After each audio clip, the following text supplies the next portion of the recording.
Baiklah, Assalamualaikum warahmatullahi wabarakatuh. Perkenalkan, nama saya Suci dengan NIM 09105804230067 dari kelas B Prodi Administrasi Publik semester 1. Baiklah, pada kesempatan kali ini saya akan membahas sedikit materi mengenai tablik buta. Nah, langsung saja pengertian tablik buta. Nah, apa sih yang dimaksud dengan tablik buta? Tablik buta adalah mengikuti ajaran agama tanpa pemahaman yang mendalam dan hanya mengandalkan keyakinan tanpa penelitian dan refleksi pribadi. Tablik buta diharamkan dalam syariat, yaitu memahami sesuatu dengan cara mutlak dan membabi buta tanpa memperhatikan ajaran Al-Quran dan hadis. Terkadang, orang yang tablik buta tidak memperhatikan lagi apa yang telah diikutinya, walaupun sudah bertentangan dengan Al-Quran dan hadis. Nah, salah satu contohnya di lingkungan sekitar yaitu salah satu seorang ustaz mengajarkan kepada santri-santrinya tentang suatu hal.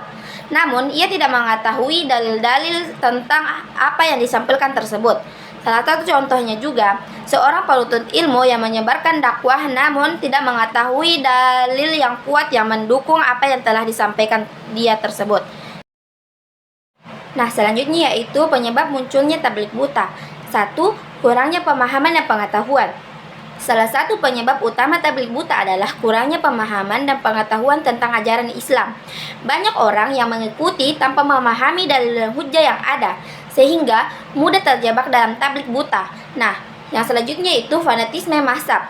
Fanatis terhadap mazhab tertentu juga dapat menyebabkan tablik buta, di mana ketika seseorang mengikuti mazhab tertentu tanpa memahami dalil dan hujah yang sudah ada, maka hal ini dapat memicu tablik buta. Nah, selanjutnya yaitu ketergantungan pada ulama. Ketergantungan pada ulama juga mengakibatkan tablik buta, dikarenakan ketika seseorang hanya mengikuti tanpa memahami pemikiran dan pandangan yang berbeda dan hanya mengikuti apa yang dilakukan oleh para ulama yang dia percayakan.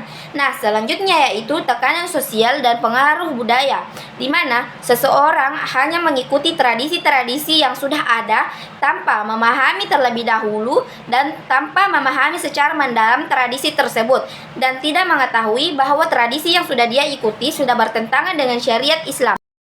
Nah, selanjutnya yaitu dampak tablik buta. 1. Kesalahpahaman.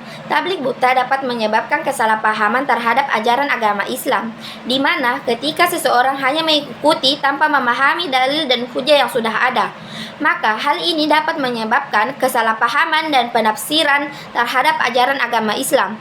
Yang kedua yaitu intoleransi dan perpecahan, di mana seseorang mudah mengkafirkan pihak lain yang tidak memiliki pandangan yang sama.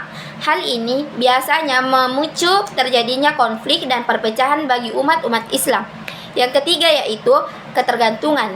Tablik buta dapat membuat seseorang terus bergantung pada pemikiran ulama dan imam yang diikutinya. Hal ini membuat seseorang tidak dapat mandiri dan tidak mampu mengambil keputusan diri sendiri. Nah, selanjutnya adalah langkah menghindari taklid buta. Ada beberapa hal yaitu 1. Membaca dan mempelajari kitab suci. Penting bagi kita, umat Islam, untuk memperoleh pemahaman dan pengetahuan yang cukup tentang ajaran Islam. Kita bisa memperoleh dan mempelajari hal-hal ini dari Al-Quran, As-Sunnah, dan lain sebagainya, agar kita tidak termudah terjerumus dalam taklid buta. Yang kedua yaitu menghindari fanatisme, di mana kita tidak boleh berlebihan dalam membenarkan dan mengikuti apa yang kita sukai dan apa yang kita lihat. Yang ketiga itu refleksi pribadi, merefleksi pemahaman agama secara pribadi dan menguji keyakinan dengan cara yang logis, dan agar kita tidak mudah membenarkan dan menyalahkan apa yang kita lihat. Nah, dari materi yang setelah saya paparkan, dapat kita simpulkan bahwa taklid buta ini merupakan salah satu sifat tercela. Oleh karena itu, kita sebagai umat Islam tidak diperbolehkan untuk melakukan taklid buta. Dan sangat penting bagi kita umat Islam untuk tidak hanya mengikuti tanpa pemahaman dan pengetahuan yang cukup. Kita sebagai umat Islam, kita harus belajar dari sumber-sumber utamanya, yakni Al-Quran dan Sunnah, serta memperoleh pengetahuan dari ulama yang terpercaya dan memiliki pemahaman yang benar. Nah, itulah tadi penyampaian materi taklid buta dari saya. Lebih dan kurangnya mohon dimaafkan. Billahi fi sabilillah, wastabiqul khairat. Wassalamualaikum warahmatullahi wabarakatuh.